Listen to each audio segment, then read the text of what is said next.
Dan tidak lupa salawat kerinduan, salawat cinta selalu kita kirimkan kepada baginda Nabi Muhammad sallallahu alaihi wasallam. Laulahu ma'arafna Allah. Kalau bukan karena beliau kita enggak kenal Allah. Kalau bukan karena beliau kita enggak tahu salat, enggak tahu zakat. Kalau enggak ada beliau enggak ada NU lah. Sahih ya? Nggak ada beliau, nggak ada Pak Kiai ini, nggak ada. Bid'ah semua ini. Allahumma salli wa sallim wa barik ala sayyidina Muhammad. Jazallahu anka ya Rasulullah fima jazallahu nabiyan an ummati. Amin ya rabbal alamin. Khusus semua pejuang-pejuang aswaja yang memilih harakahnya, harakah Nahdlatul Ulama. Semoga dalam kalbunya ada nahdah, kebangkitan yang sebenarnya. Nahdah, kebangkitan. Ulama artinya orang yang takut, yang kenal Allah. Maka kebangkitan ini harus didasarkan kepada ma'rifatullah. Karena khasyah, takut kepada Allah hanya dimunculkan dari kenal ma'rifatullah. Dan kita dari kecil sudah mendengar para kiai mengatakan awaluddin ma'rifatullah. Awal beragama ya kenal Allah dulu. Awal beragama bukan belajar nahwu shorof, bukan belajar alfiyah, bukan belajar baca Quran, bukan. Awal agama kenal Allah. Ini kita anak-anak diajarin berirama baca Quran. Itu nanti. Cukuplah Ustadz Saiful tadi yang suaranya bagus ya. Nggak bisa untuk nyanyiin suara dia. Jadi saya tadi bingung nih mau ceramah apa, samping kiri saya kiai semua. Tawasulan dulu sama Hadratus Syekh Hasyim Asy'ari. Pesan beliau dikata nahdah dan ulama. Ya. Kata nahdah dan ulama. Bahwa nahdlatul ulama itu nahdlatul ma'arif. Maka bernamalah madrasahnya LP Ma'arif. Karena disitulah nahdah. Bukan pada hizib siasi, bukan pada partai politik. Partai politik itu otomatis. Ya karena orang kita ini orang santai, maka nahdahnya sekarang santuy. Ya, santuy.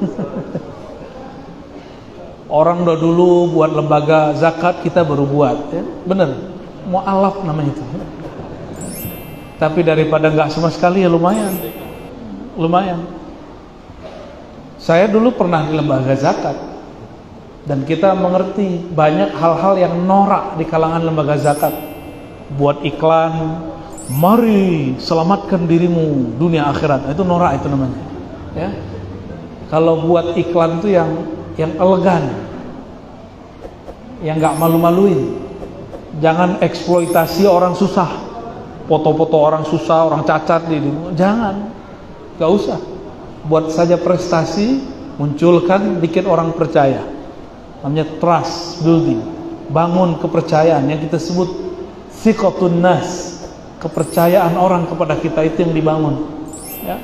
Jadi jangan usah nanti datang ke rumah orang yang rumahnya peot, ya, terus difoto, dijadiin di bahan proposal, jangan, itu norak namanya. Bergerak itu yang elegan. Ya. Nahdlatul Ulama ini muncul dan lahirnya hampir bersamaan dengan semua pergerakan yang ada di dunia, pergerakan Islam. Ikhwanul Muslimin itu muncul di Mesir, diperkirakan tahun yang sama, ya 20 sampai 26, 1920 sampai 1926. Tidak ada kata ittifaq. Jemaah tabligh sama 1920-an. Yang lebih awal tuh Muhammadiyah 1912. Tapi waktu itu Muhammadiyah sama NU sama-sama kunut. Sama-sama kunut dulu. Tarawihnya masih 20 rakaat. Doa berjamaahnya masih sama. Jadi NU Muhammadiyah dulu belum ada pergesekan seperti sekarang. Tapi itu rahmat Allah ya, berbeda, itu rahmat Allah. Ada kelompok lagi, muncul kelompok Salafi Wahabi di Saudi. itu setelah runtuhnya Turki Utsmani terjadi kebangkitan mereka yang ketiga kali. Jadi mereka udah gagal 2 kali, bangkit ketiga kali. 19 berapa tadi? 24. Mereka bangkit di sana. Berarti pergerakan ini semuanya bareng, sama. HTI itu lebih belakangan setelah kemerdekaan Indonesia. Mereka baru muncul. Hizbut Tahrir ya. Tapi karena memang watak kita senang barang impor, pemikiran impor, kayaknya impor-impor ini lebih asik daripada kaum sarungan ya. Padahal sarung kita ini juga diimpor ini. Modelnya dari Yaman, kan orang Yaman yang suka. Orang Yaman dari mana pakai sarung? Dari Rasulullah Shallallahu Alaihi Wasallam. Bener ya, suka yang impor-impor nggak? Baju impor seneng. Sarung impor, kopiah impor nggak tuh? Dari Cina ya. Istri impor juga? Belum. Uzbek. Uzbekistan. Rokok juga sama. Ya salam. Tasbih juga. Semuanya kita impor. Apa yang asli orisinal dari kita? Salah satu yang orisinal dari kita adalah Nahdlatul Ulama. Ya, di luar ada Muhammadiyah, ada Persis. Itu orisinal, tinggal milih. Ini kan hadiah dari Allah Subhanahu wa taala. Kalau di Jawa Barat ada Matali'ul Anwar ya. Saya teliti akidah semua kelompok ini, yang belum saya bisa deteksi cuma satu, Persis. Semuanya sama. Semuanya Ahlus Sunnah wal Jamaah.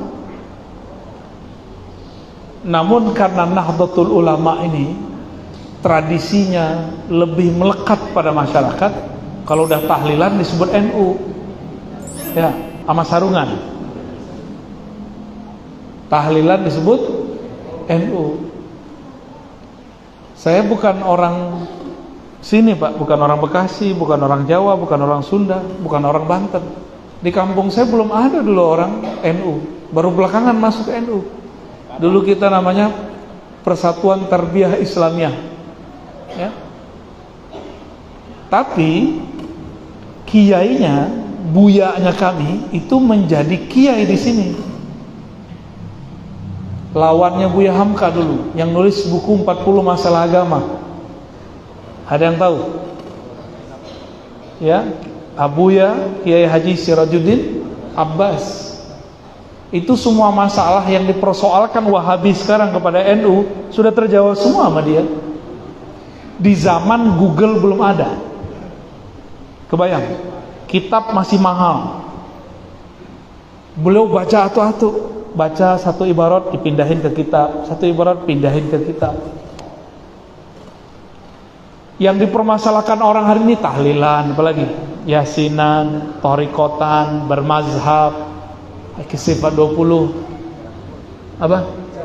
Ziarah kubur, kuburiyun. Ini wajah-wajah kubur semua nih Pak Kiai. Mau kita apain nih? Kita semburin pakai air ya.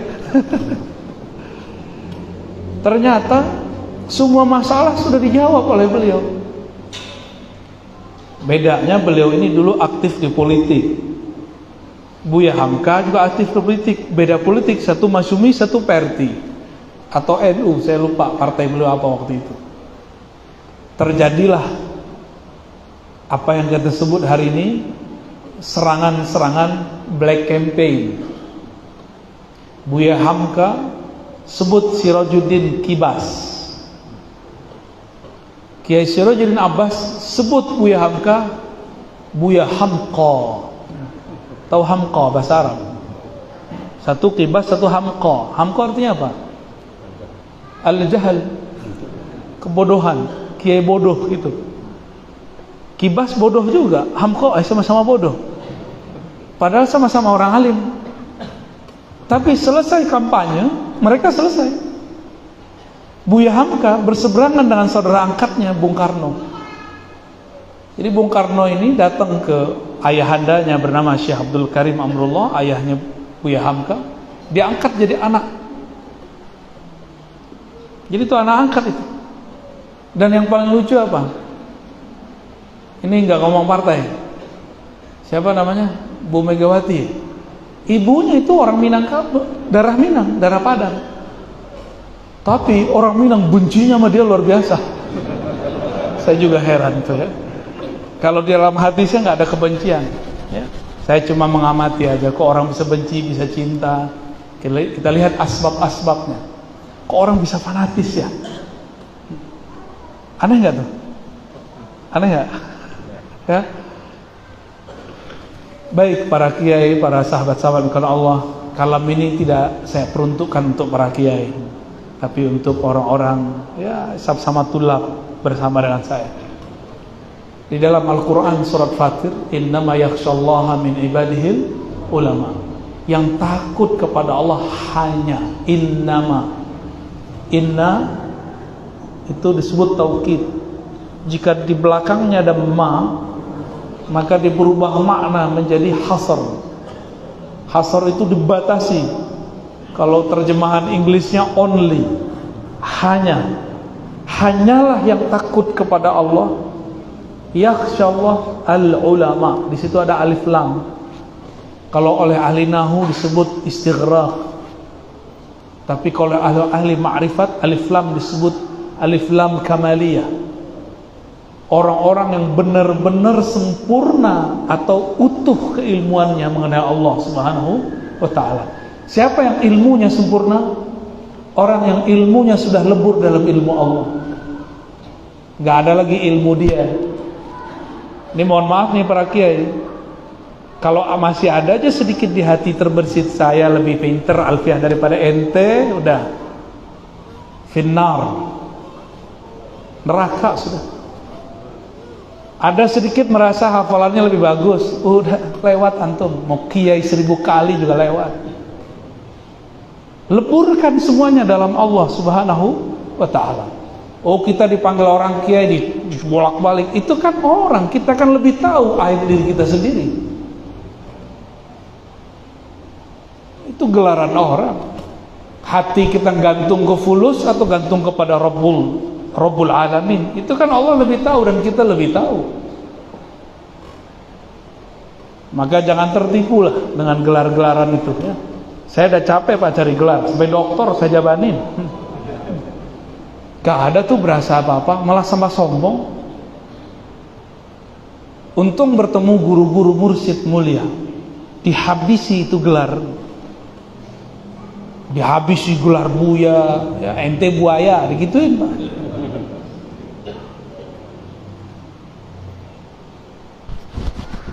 Maka bagaimana caranya supaya ada kebangkitan rohani? Rohani mesti berpulang kepada yang menghembuskannya. Maka bagi ahli ma'rifatullah, kalimat inna lillahi wa inna ilaihi raji'un bukan proyek. Wah, proyek yasinan nih. Maklum ya, karena beberapa kiai nggak mau jadi PNS, jadi proyeknya harus cari yang lain.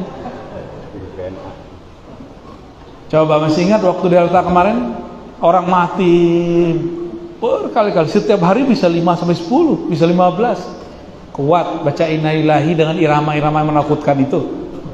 Inna lillahi wa inna ilaihi raji'un. Itu cukuplah, bacanya biasa-biasa aja. Itu pelajaran hebat bagi kita. Kalau ngasih pengumuman kematian gak usah lebay, biasa aja.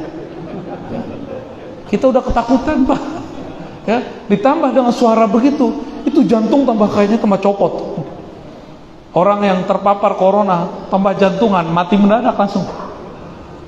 Jadi dia mati bukan karena covidnya, mati karena pengumumannya 7 kali. Bagi ahli marifatullah, inna lillahi wa inna ilaihi raji'un, itu bukan kata-kata yang menakutkan, itu kata-kata yang menghibur. Kita ini kan milik Allah. Kayak hadirin ngomong, kita ini kan orang NU, bangga nggak? Sekarang antum menyebut inna lillah, kita ini kan milik Allah, kurang bangga apa? Nggak bangga begituin. Inna lillah, Kalau kita milik Allah, bukan milik kiai, bukan milik diri kita juga. Suka-suka Allah, mau Allah kasih corona, mau Allah kasih merana, itu suka-suka dia. Inna lillahi wa inna ilaihi rajiun. Kita akan berpulang kepadanya. Yang merantau. Nah, kalau orang Bekasi kan ada yang nggak merantau, ada yang merantau. Ini kan ada wajah-wajah merantau nih. Ini yang merantau ingin pulang kampung, bener nggak? Tiba-tiba ada orang bayarin tiket, seneng nggak? Seneng mau? Sekarang diumumkan wa inna ilaihi rajiun, kita akan pulang kepada Allah. Ada yang seneng? Takut ya? Karena antum datang ke Allah pakai amal, makanya takut. Orang nggak masuk surga dengan amalnya. Nggak ada orang masuk surga dengan hafalannya. Nggak ada orang masuk surga karena tasbihnya banyak, nggak ada. Orang masuk surga karena yang punya surga kenal dia. Antum dikenal Allah nggak? Maka fazkuruni azkurukum, ingatlah aku, niscaya aku ingat engkau. Saya sering bertanya, duluan mana yang ingat, Allah apa kita? Beneran. Ingatlah aku ingat engkau. Fazkuruni azkurukum. Kapan Allah ingat kita? Kalau kita ingat dia. Nah, sekarang kita kejar. Ini saudara-saudara saya ini ada yang ingat Allah kayak gimana nggak? Ada yang ingat Allah kayak gimana bentuknya? Nggak ada. Kalau ada yang ahli mantik bisa langsung jawab tuh. Pertanyaannya salah. Allah tidak berbentuk. Ada yang bisa ingat Allah? Ini hanya bisa ingat sesuatu yang ada rupa dan bentuk, tempat dan waktu. Allah tidak berlaku padanya tempat, ruang dan waktu. Maka Allah tidak bisa diingat pakai ini. Itu sebabnya orang belajar ilmu kebatinan gila, karena dia tidak mengikuti kaidah ahlus sunnati wal jamaah, bahwa Allah laisa kamislihi syai', tidak ada yang serupa dengannya. Dia bukan sesuatu yang dihukumi waktu kepadanya, tempat kepadanya. Maka jangan berzikir pakai ini, capek. Sholat pakai ini, pasti kemana-mana. Tanya aja kiai ini dari ujung sono sampai ujung sini. Khusyuk dan kusut. Beberapa orang kalau mau khutbah, lagi sholat itu lagi menata mau nyampain apa. Sholat sunat, ingatnya apa? Ingat mau baca hadis apa nih? Antum nyembah Allah apa nyembah teks? Itu nastapa para kiai yang nggak kenal Allah, tapi kuburu dipanggil orang kiai. Kan kasihan begitu. Kita mau dibawa kepada Allah, tapi yang bawa kita nggak tahu jalan kepada Allah. Mau dibawa kemana umat? Nggak masuk kepada ayat waman ahsanu qaulan mimman da'a ilallah. Siapa yang lebih baik daripada orang yang mengajak kepada Allah? Ini jalan ke Allah nggak tahu, taunya cuma wirid hitung-hitungan. Ya, wirid hitung-hitungan akan habis dengan lidah yang keluh. Rajah yang dipasang di badan itu hilang nanti itu. Nah, jangan yang begitu-gitu. Itu salah jalan itu. Ya. Maka mohon maaf nih para kiai, para aktivis rajah-rajahan ya. Tuh di luar tuh banyak tuh Banser Yun tuh. Aneh kira aneh nggak ngerti antum punya ya. Ini teman-teman aneh walaupun wajahnya wajah-wajah horor nih ya. Itu sensitif, laporan terus. Ini Banser kenapa banyak rajahnya nih Buya? Loh aneh bilang aneh bukan panglimanya, gimana dong? Aneh mau tanya mantum, kita ini khalifah Allah nggak di muka bumi? Masa antum takluk sama huruf? Takluk sama huruf? Berarti kita bukan khalifah dong. gantung sama keris, gantung sama tulisan, gantung sama cincin. Bukan cincin saya. Beda. Jangan gantung di situ. Ya. Maka ini ada harapan nih, bansernya mau ikut ngaji. Ya. Kalau mau sakti, dekati yang maha sakti. Kalau mau hebat, dekati yang maha hebat. Jangan jadi orang hebat. Jangan jadi orang sakti. Wirid sekian, bisa begini. Iya, terus bedanya ente sama orang ahli dunia apa? Dan orang begitu ta'ibah abadan. Dia akan lelah sepanjang umurnya sampai matinya dia lelah. Yang paling lucu wirid jalbur rizq. Itu paling lucu tuh kiai. Ya. Yang ijazahin zikirnya seret dompetnya. Nih, ana ijazahin ente. Biar gampang. Wirid jalbur rizq. Biar rezekinya akeh. Buahnya. Tapi hidup dia sengsara. Berharap mahar daripada ijazah. Ya salah. Ya halal sih ya, cuma ya mohon maaf nih Pak Kiai ini. Mau sampai kapan kita begitu terus? Gak berpulang nih ruh kepada Allah. Terhalang oleh jimat-jimat, oleh raja-raja. Terhalang oleh wirid-wirid yang tidak diperuntukkan kepada sang penurun warid. Itulah kenapa dulu guru-guru kita ngotot ngajarin kitab hikam. Supaya orang berhenti daripada mengejar wirid kepada menyadari warid. Apa beda wirid dengan warid? Gak ada wirid kalau gak ada warid. Wirid itu hitungan zikir. Orang bisa berzikir karena warid dari Allah sudah turun. Apa arti warid? Anugerah rohani turun. Jangan dibalik. Berarti gak kenal Allah. Karena Allah turunkan warid, itulah yang disebut fazkuruni azkurukum. Kata dia, aneh nanya, kapan Allah ingat engkau? Di saat engkau ingat Allah, itu tanda Allah lagi ingat engkau. Itu tandanya. Maka jangan bergantung kepada huruf. Bergantunglah kepada Allah yang menurunkan sang huruf-huruf itu. Ya. Kayaknya ada yang tersungging ya. Aneh bukan lagi nyinggung antum. Pengen ngajak terbang Mi'raj. Jangan muter-muter di bumi aja ya. Mati nanti gentayangan. Serius, aneh ngomong serius. Orang yang meninggalnya dengan karakter emosi, nanti wajahnya diganti Allah jadi gugup. Nggak jadi manusia dia.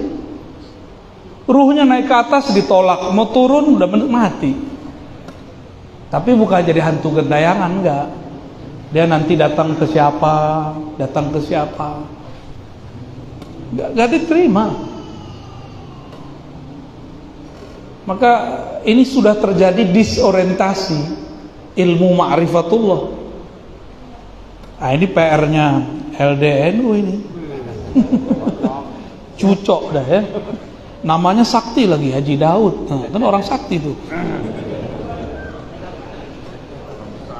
Daud itu saking saktinya, nggak sadar itu logam digini-giniin aja kayak permen. Nggak perlu pakai rapal-rapalan. Cukup sang Nabi Daud ingat Rabbu Daud. Disebut saja nama Allah berubah. Dia nggak lihat itu logam. Dia lihat logam itu ciptaan Allah. Saya khalifatullah, begitu kata Daud. Jadi mereka pakai makrifat itu. Yang permanen itu kenal Allah. Rajah nggak permanen, jimat nggak permanen. Jimat itu bahasa Arabnya tamimah.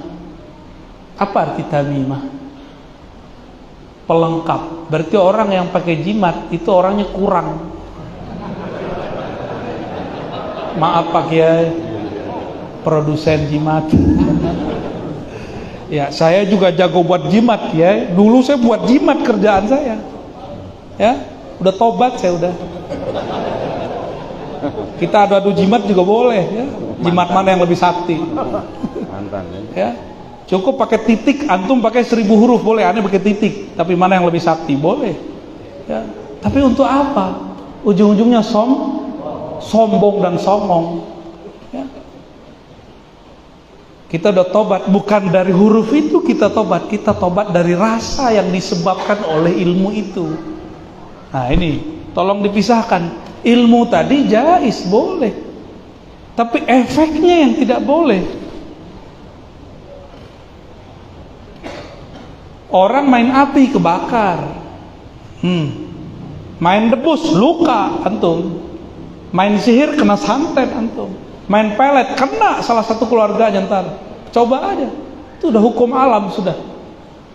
Faman ya'mal khairan yarah wa may ya'mal ya berbuat baik dia lihat, dan itu enggak pakai fa. Khairan yarah, syarran yarah, kontan. Dalam bahasa Arab itu enggak ada huruf penghubungnya. Kamu buat baik langsung kamu lihat hasilnya. Kamu buat buruk langsung kamu lihat hasilnya. Jadi hukum karma itu bagi kita kontan. Kita bukan ikut agama sebelah, enggak. Emang ada di kita. Ya. Maka untuk membangkitkan, mengembalikan kepada khittah, maka kembalilah kepada khittahnya Hadratus Syekh Hasyim Asy'ari. Aneh mau tanya sama antum, Hadratus Syekh nyebarin ilmu rajah nggak? Ngajarin debus nggak? Apa yang diajarin beliau? Beliau seperti Rasulullah mengatakan, innama bu'istu mu'alliman muyassira, rawahul Muslim.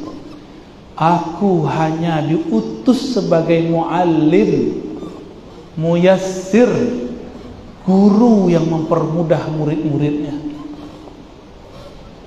Bukan aneh nyindir orang puasa-puasa sahar kepat wirid puasa, itu mempersulit tuh ya. Tapi bagus, biar tahu keberkahan satu wirid didapat dengan puasa. Cuma kalau Rasulullah enggak, bisa didiskon oleh beliau. Kalau kiai bisa dipersulit, ngapain orang seharusnya dapat zikir hasbunallah wa ni'mal wakil tanpa puasa, sama dia dipuasain. Ya bagus sih, biar barokah. Cuma murid-murid yang belum biasa riyadhah jiper pak, mundur duluan, gak kuat. Di akhir zaman ini, sudah akhir zaman ini ya. Kenapa kita sebut akhir zaman? Yang batil sudah dianggap hak, yang gak alim sekarang dianggap alim. Bener. Udah capek-capek orang NU buat LP Ma'arif, tiba-tiba ada orang dikasih gelar kiai tanpa pernah nyantri. Gimana coba? Sahihah. luar biasa. Ya, pakai ridho nggak pakai? Pakai ridho nggak pakai? Aneh aja nggak ridho pakai.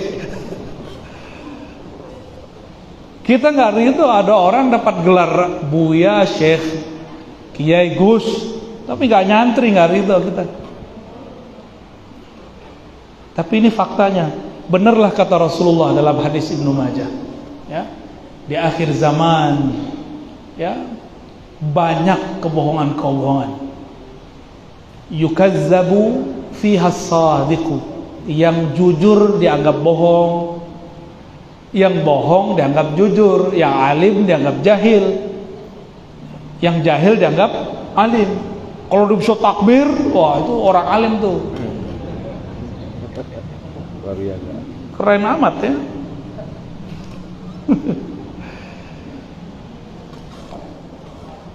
Jadi kembali kepada ayat tadi, al-ulama, ulama ini orang-orang yang alim billah. Al-ulama inilah karena dia alim billah. Dengan apa kita alim? Bukan dengan otak. Maka coba lihat orang-orang kampus, ujung-ujungnya dia ngaji ke kiai. Karena di kampus tidak diajarkan kenal Allah. Di kampus hanya diajarkan teori tentang Allah. Saya waktu S1 dulu konsentrasinya tasawuf, akidah, filsafat. Di luar Darus Sunnah yang disebut pakai tadi, itu hadis 4 konsentrasinya. Dulu belajar tasawuf, tapi tasawuf teori. Pas udah tamat S2, bengong, gimana rasa bertuhan. Pulang lagi ke kampung, belajar kepada guru saya nggak kuliah, Pak. Tapi kalau beliau mengajarkan zikir, kolbu kita bergetar. Di kampus, kitab berjilid-jilid, nggak satu pun bikin getar, malah bikin sombong. Gua khatam di kitab, nah gitu dulu. Jadi al-ulama, inilah fungsi alif lam di situ. Makanya nama Allah itu pakai alif lam ya. Allah Ar-Rahman Ar-Rahim. Ngantuk gak? Yang ngantuk kayaknya punya rajah di badan ini. Nggak kuat. Iya, panas dingin gitu ya. Betul.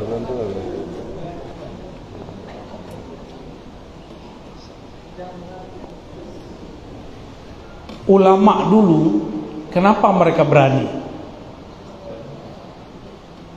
Padahal nggak punya banser ulama dulu, nggak punya rijal ansor, nggak punya ansor, bener nggak? Nggak ada. Rijalul goib.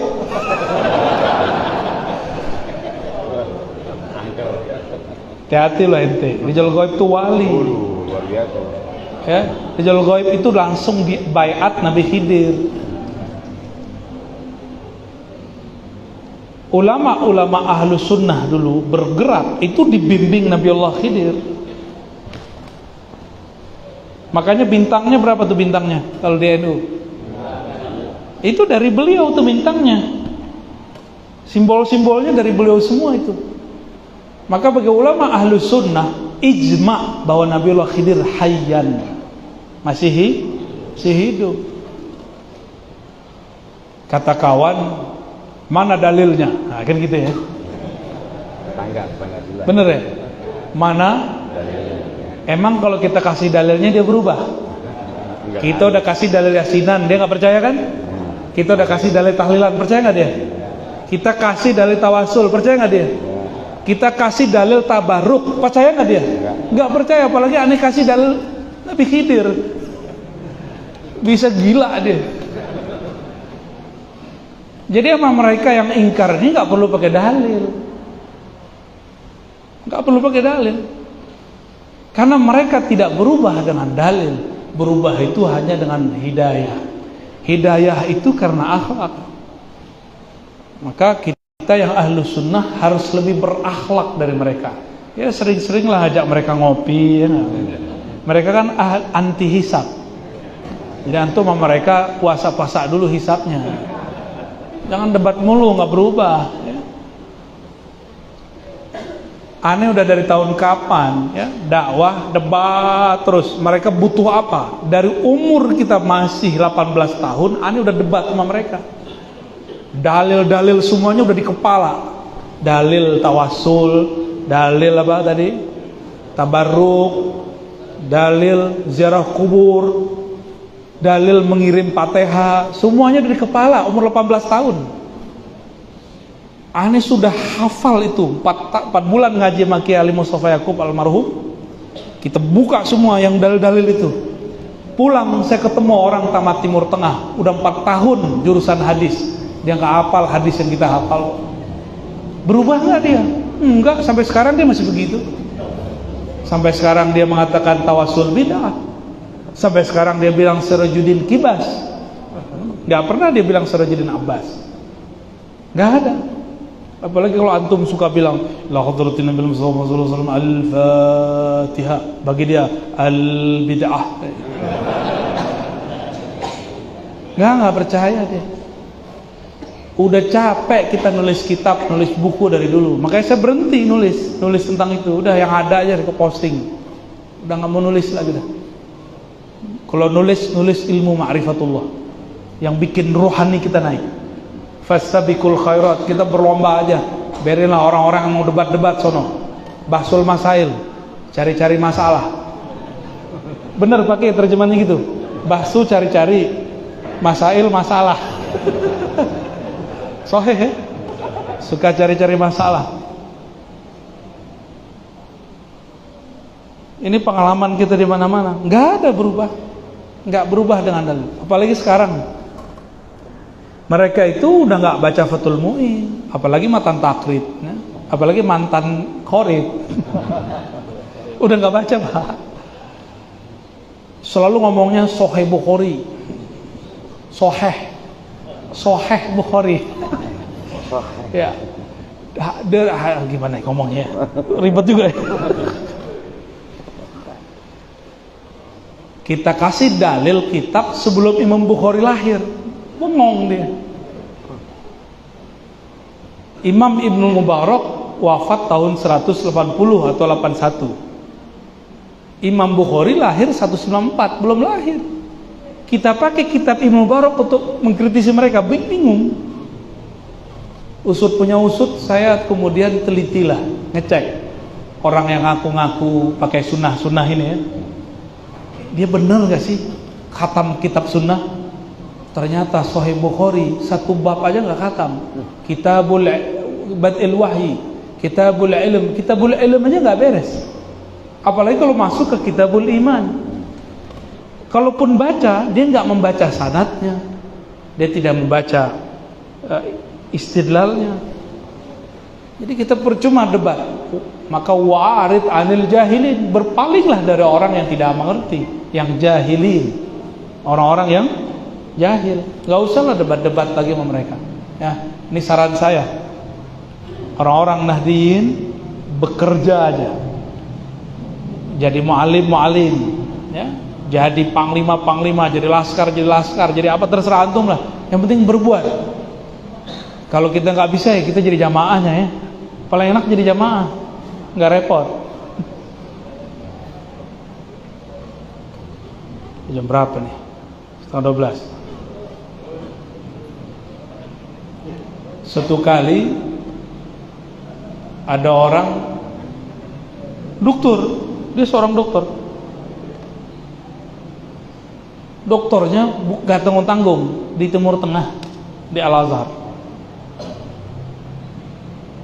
mendebat saya masalah tabarruk, ngambil berkah, baik dengan cara cium tangan, ngambil air bekas guru. Kata dia, hadza syirkun azim ya Razi, ini syirik besar. Waduh gawat nih, ini musyrikun semua nih. Syirkun azim, ini berhala semua. Kayaknya pakai paling laku nih airnya nih pakai ini. Bekas pakai pasti diperubutin banser nih, pengen sakti. Tapi kalau mereka minum air pakai hilang kesaktiannya, luntur semua dah. balikannya ya. Iya, obat.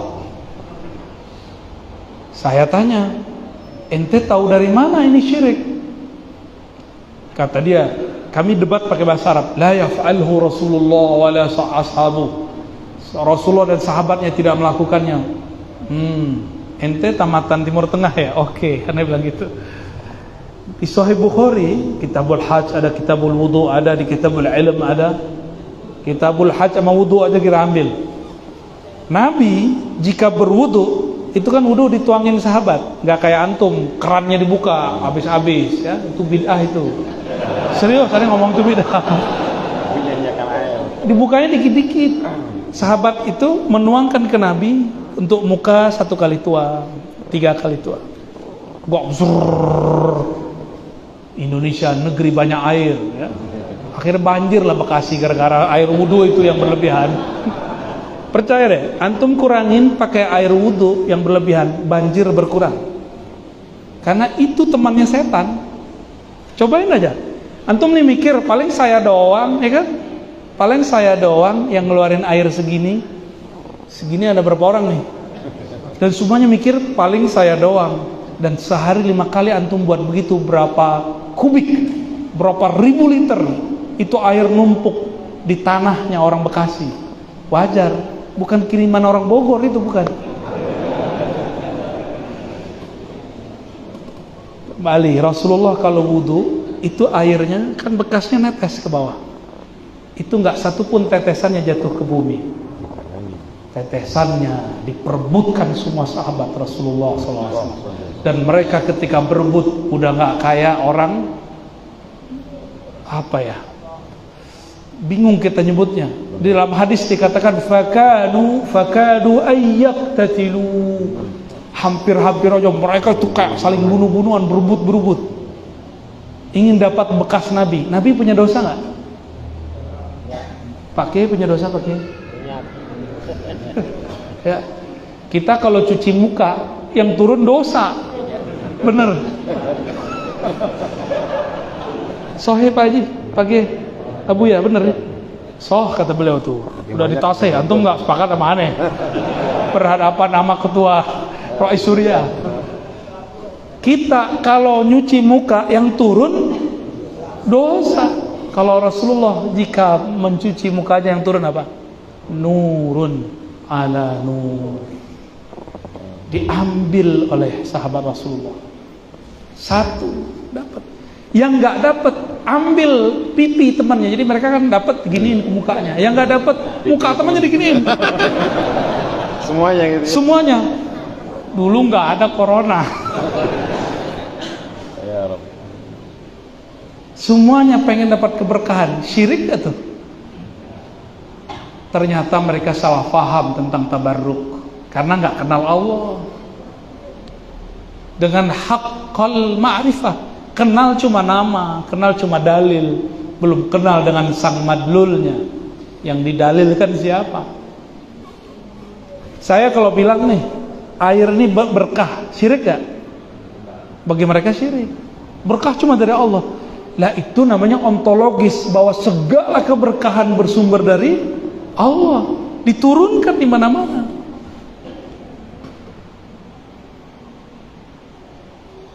Saya baca hadis itu bil Arabiah, kita bacain. Tiba-tiba dia diam terus nyeletuk. Hadza khas lin nabi. Ini khusus buat lah, ente buat dalil sendiri ya, buat mazhab sendiri aja ya. Mazhab khosi, menghos-hoskan yang tidak dikhoskan ulama. Ada nggak dalam penjelasan ulama ini khos lin nabi? Nggak ada. Buktinya di hadis itu, sahabat yang nggak dapat maka dia ambil tangan sahabat yang ngambil air atau pipinya dan dia kemudian tempel. Jadi antum dulu kalau hidup di zaman Rasulullah, barisan terdepan ngambil air itu bonyok, pulang-pulang bonyok, megang semuanya. megang semua. Kita karena tahu kita bukan sahibul barokat, kita berterima kasih sama Banser ya, sama teman-teman yang awal. Dipegang-pegang tuh, kita tahu kita ini bukan ashabul barokat Pak. Di dalam ini 1 milinya 1 maksiat, bahkan lebih. Gak pantas orang-orang tabarruk dengan kita. Maka sampai sekarang saya nggak berani tahnik, nggak berani. Tapi kalau orang minta doain air, kita bacain. Kalau tahnik hatta liyaum, saya nggak berani. Kalau pakai boleh lah ya, beliau sudah lama main di alam itu ya. Nah, ini contoh bahwa yang benar-benar mengamalkan apa yang diamalkan sahabat, yaitu orang-orang aswaja nahdiyin. Coba antum melihat sekarang yang betul-betul percaya bahwa pewaris para nabi ini ada keberkahan dalam hidup mereka, ada keberkahan di sisa-sisa mereka. Itu cuma santri, benar nggak? Kalau nggak santri nggak percaya. Makanya santri-santri adabnya bagus kepada kiai. Kita lihat di mana-mana santri-santri bagus adabnya kepada kiai. Namun biasanya walaupun santri adabnya bagus, kalau orang sedang cinta, seperti sahabat yang sangat cinta kepada Rasulullah, kadang mereka lupa dengan adabnya, saking cintanya. Dan Rasulullah pun memaafkan. Ketika beliau jalan di Batha, belajar di Batha itu, sebelum ke Mekah ada tempat namanya Batha. Sampai di sana, Rasulullah disambut oleh para sahabat. Dan mereka memegang semua tangan Rasulullah SAW. Ya. Ada yang bisa megang, ada yang nggak bisa megang, ada yang cuma kepalanya diginiin. Semuanya berkumpul untuk Rasulullah SAW. Wal. Itu Sayyidina Ali, Sayyidina Abu Bakar, Umar, itu susah itu. Kayak banser. Susah itu. Ya. Maka antum Fatihahnya ke 4 sahabat, ya. Tawassulnya kepada 4 sahabat, wabil khusus Sayyidina Ali karramallahu wajhah. Itu wabil khusus. Karena itu yang dilakukan dulu oleh para ashab Nabi sallallahu alaihi wasallam. Kembali ke depan tadi, innama yakhsyallaha min ibadihil ulama. Yang benar-benar kenal Allah, itulah yang benar-benar takut kepada Allah. Merekalah para ulama. Maka kita doakan para ulama-ulama kita, kiai-kiai kita, semoga mereka diberkahi hidupnya, dipanjangkan dalam taat, dipanjangkan dalam ma'rifat, dipanjangkan dalam keberkahan. Amin ya rabbal alamin. Dan semua yang hadir tetap beradab kepada para guru, doakan para guru, lakukan seperti yang dilakukan oleh Imam Ahmad. Kata beliau, tidaklah aku melewati solatku kecuali aku mendoakan guruku Syafi'i. Mari doakan guru-guru kita. Ila hadratin Nabi Mustafa Muhammad sallallahu alaihi wasallam wa li sa'iri masyayikhina wa masyayikh masyayikhina wa khasatan al-muassis hadhihi al-haraka 'azimah hadratu Syekh Hashim Ash'ari wa ikhwanihi wa muridihi wa jami' talamidhihi wa atba'ihi wa muhibbihi. Al-Fatiha. A'udzu billahi minash shaitanir rajim. Shiratal ladzina ghairil maghdubi 'alaihim waladdallin. Mohon maaf dari saya, lebih kurang itu yang dapat kami sampaikan. Mungkin tidak perlu salaman karena saya bukan orang ahli barokah. Sama Pak Kiai aja salamannya ntar ya. Mohon langsung pamit ke Purwakarta Pak Kiai. Mohon doa selalu dan saya siap membersamai Aswaja. Assalamualaikum warahmatullahi wabarakatuh.